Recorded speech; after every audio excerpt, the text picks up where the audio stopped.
अगली जो बहुत इम्पोर्टेंट चीज़ है वो है आपकी बॉडी लैंग्वेज, कि हम अपने गेस्चर के ज़रिए से, अपनी फेस एक्सप्रेशन के ज़रिए से, अपनी बॉडी लैंग्वेज के ज़रिए से, अपने इन हाथों के ज़रिए से, अपने बॉडी की और मूवमेंट के ज़रिए से जो है बहुत सारी चीज़ें एक्सप्रेस कर रहे होते हैं।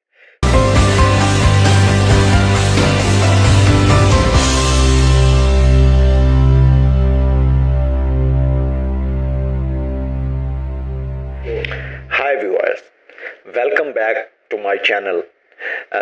Today we shall discuss about the some important skills like social skills. We shall discuss about how to improve social skills, कि हम अपनी सोशल स्किल्स को कैसे बेहतर बना सकते हैं और कैसे इम्प्रूव कर सकते हैं। व्यूअर्स, आज के दौर में सोशल स्किल्स को सीखना और सोशल स्किल्स को लर्न करना जो है वो बहुत ज़रूरी है।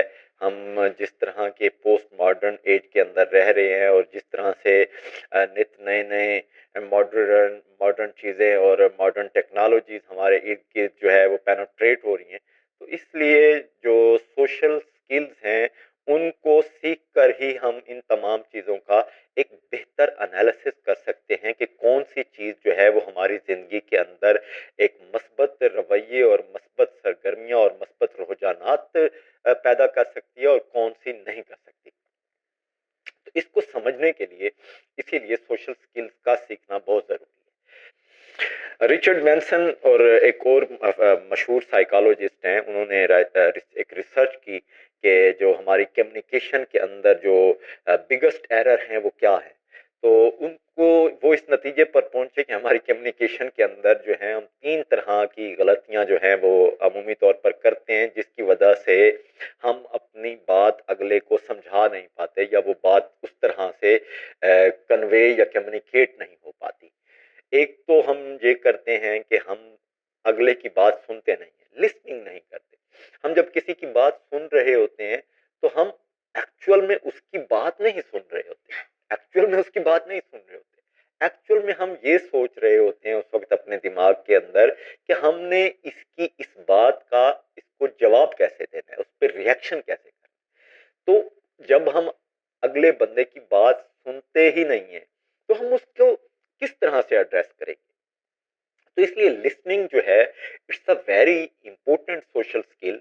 तो सबसे बढ़कर जो है वो सुनने की आदत डालिए।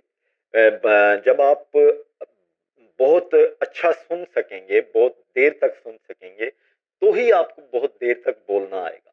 एक अच्छा लिसनर ही अच्छा स्पीकर हो सकता है। अगर एक बंदा की जो लिसनिंग पावर है वो इतनी नहीं है तो वो यकीनन अच्छे से कम्युनिकेट भी नहीं कर सकता, उसका अबलाग भी उस अंदाज से नहीं हो सकता। सो एक्टिव लिसनिंग जो है वो बहुत इम्पोर्टेंट है और आप एक्टिव लिसनर बने, लोगों की बात को सुने और तभी जो है वो आप गैप एड्रेस कर सकेंगे और उसकी बात को सही तरह से समझ सकेंगे। अगली जो बहुत इम्पोर्टेंट चीज़ है वो है आपकी बॉडी लैंग्वेज, कि हम अपने गेस्चर के ज़रिए से, अपनी फेस एक्सप्रेशन के ज़रिए से, अपनी बॉडी लैंग्वेज के ज़रिए से, अपने इन हाथों के ज़रिए से, अपने बॉडी की और मूवमेंट के ज़रिए से जो है बहुत सारी चीज़ें एक्सप्रेस कर रहे होते हैं।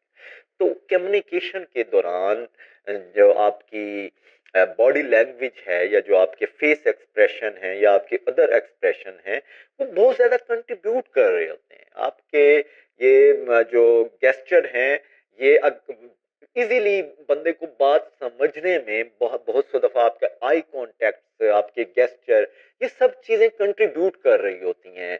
बाज दफा आप देखें कि बहुत जो लोग गूंगे बहरे हैं वो एक दूसरे को इस तरह से इशारों से बात समझा लेते हैं। तो दिस इज द वे कि जो बॉडी लैंग्वेज है वो भी एक लैंग्वेज है, वो भी उससे भी बात समझाई जा सकती है। तो इसलिए आपकी बॉडी लैंग्वेज जितनी भरपूर होगी, जितनी आपकी बॉडी लैंग्वेज में जान होगी, तो आप उतनी बेहतर अंदाज से जो है अपना पैगाम जो है अगले तक कन्वे कर सकते हैं। और अगला जो इम्पोर्टेंट चीज है वो है कि आप हमेशा ओपन एंडेड क्वेश्चन जो हैं वो करें। लोगों के साथ जब आप कम्युनिकेट करें, लोगों से बातचीत करें, तो हमेशा ओपन एंडेड क्वेश्चन करें। ऐसे क्वेश्चन करें लोगों से कि उस क्वेश्चन के अंदर से और क्वेश्चंस निकलते जाएं और उससे जो है आप ताकि ज़्यादा से ज़्यादा डाटा कलेक्ट कर सकें जो आपकी कम्युनिकेशन में जो किसी भी बंदे से जैसे आप बात कर रहे हैं उसकी ज़ात के मुख्तलिफ पहलुओं को समझने में आपको रहनुमाई करेगा। तो इसीलिए जो है ये तीनों स्किल्स जो हैं एज ए सोशल स्किल्स बहुत इम्पोर्टेंट हैं।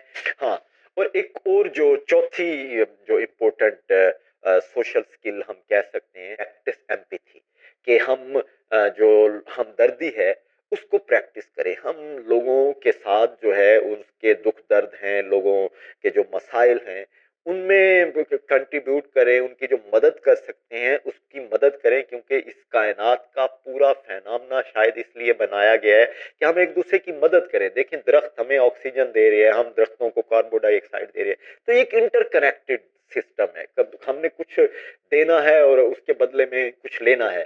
तो जब अल्लाह का ये जो बनाया हुआ निज़ाम है, कुदरत के मनाजिर के अंदर हमें जब इस तरह के तस्वुरात नजर आते हैं तो फिर हम किस तरह से इससे मुनकिर हो सकते हैं। तो इसीलिए जो हमें हमदर्दी है, एम्पैथी है, इसको प्रैक्टिस करना चाहिए, शो करना चाहिए। हमारे इर्द गिर्द में अगर कुछ ऐसे लोग हैं जो ज़रूरतमंद हैं, उनकी हम ज़रूरियात पूरी कर सकते हैं तो हमें ज़रूर करनी चाहिए।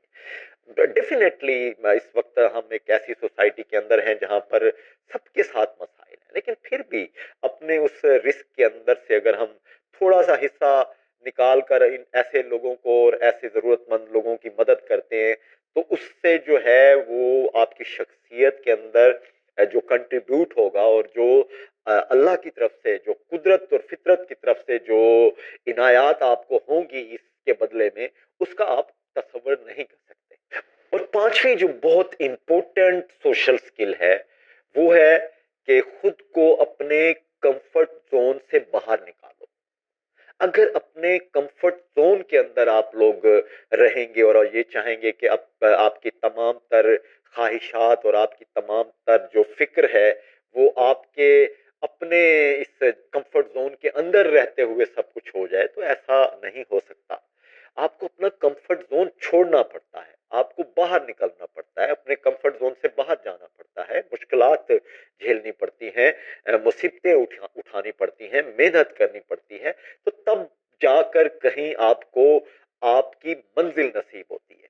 तो इसीलिए जो आपको अपना कंफर्ट जोन है वो बहरहाल छोड़ना पड़ता है। जो लोग कंफर्ट जोन के साथ चिपटे रहते हैं वो इनिशिएट नहीं कर पाते। हमने बचपन में एक कहानी पढ़ी थी, फर्स्ट फ्लाइट। तो उसमें एक परिंदा होता है, वो मतलब उड़ना उसको आता होता है लेकिन वो कोशिश नहीं करना चाहता। तो हम बेसिकली वो डरे हुए लोग हैं उस तरह के, हम समझते हैं कि शायद हम कुछ इनिशिएट करेंगे तो यार पता नहीं कुछ खुदा न खास्ता गड़बड़ ना हो जाए, कुछ ऐसा वैसा ना हो जाए। हालांकि ऐसा नहीं है, हमें अपने कंफर्ट जोन छोड़ने पड़ते हैं और फिर उसके बदले में हमें वो मराहत, वो तमाम खुशियां, वो तमाम सुख जो जिनके लिए हम वो जदोजहद कर रहे होते हैं वो हम उनको हम फिर हासिल कर